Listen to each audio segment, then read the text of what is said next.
Hi, welcome back to my channel. Today, we'll be discussing After Killing You by Ttangjwi, something like that. Before we get started, there will be spoilers, so if you don't want to be spoiled in this manhwa, go ahead and click off now. No worries, I'll catch you next time. For those of you who decide to stick around, let's go over some content warnings and get ready. This is a long list. There may be references to violence, sexual assault, blackmail, sextortion, breakups, blood, murder, death, obsession, self-harm, manipulation, excessive drinking, PTSD, child neglect, possible child abuse, possible domestic violence, mentions of abortion, child abandonment, self-hatred, grooming, inappropriate relationships between adults and students, drugging, self-deprecation, dubcon, non-con, gossiping, internalized homomesia, being outed, stalking, possible cheating, and abuse, as these things do appear in the manhwa. But if that's okay with you, let's go and get started.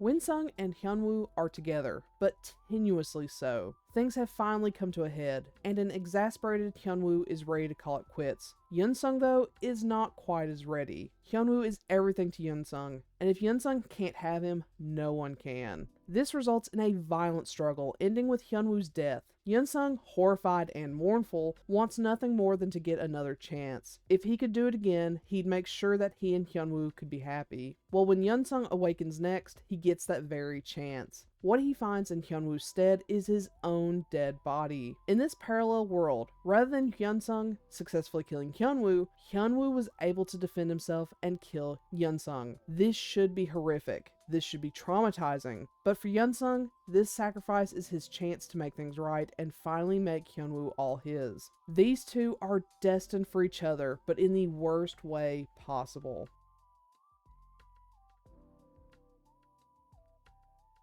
To start with, the cover art on this one is stunning. It's heavily shaded and super dynamic. Plus, the contrast between the brightly designed Hyunwoo and the much darker design of Yunsung really tells you who these characters are. I have to admit, when I saw Hyunwoo with the bright purple hair and eyes, I was smitten. It's such a unique color choice and it really spoke to me. Thankfully, although the coloring and shading are flatter in the main story, the style is not that different. I've read plenty of titles where the cover appears to be from an entirely different series, and thankfully that's not the case here. It's nice to look at, which is a win. I have to admit, there's a lot about both of these characters I don't like, but I really ended up loving Yunsung. In these stories where both characters are meant to be unlikable in one way or another, it's essential to still provide readers a way to connect with them. Sure, Yunsung is manipulative, a murderer, and a stalker, but he is who he presents himself to be, at least to us. We're not given a sanitized version of him. Plus, seeing his background, with heavy neglect and abandonment from his parents, it makes his decisions and choices much more understandable. Not acceptable, but understandable. However, Hyunwoo has the complete opposite effect. Although he is the victim in much of the story, being stalked and manipulated by Yunsung, he does everything he can to conceal who he truly is. When he's with Yunsung, he pretends to be a tolerant and loving boyfriend. With others, though, he expresses his internalized homomesia, entertains relationships with women, and ultimately gaslights Yunsung when confronted. Yunsung is troubled and wrong, no doubt about it, but Hyunwoo does just as much manipulating, if not more so, of Yunsung. He pretends to be the exclusive victim when, in reality, this is a couple made up of simultaneous perpetrators and victims. It makes the entire story much more compelling and gives us someone to align ourselves with, which makes this much more enjoyable than a title with wholly unlikable characters. Unfortunately, though, this title suffers from being far too short. With a foundation of semi-reincarnation and a twisted version of fated mates, this needed much more time to explore these elements. Well, I say needed. Admittedly, for a 19-episode morsel, this is relatively cohesive. Some could argue that Hyunwoo's possible cheating could have been more fleshed out and confirmed, but I think the vagueness of that enhances Yunsung's desperation and impulsivity. What I really would have wanted was to see more cycles between these two, and how they reconcile after much more violent and dramatic endings. This has a ton of potential to keep reiterating this dark fate between two very dark and broken people. And as someone who likes to bask in this darkness, I really just wanted more in the best way.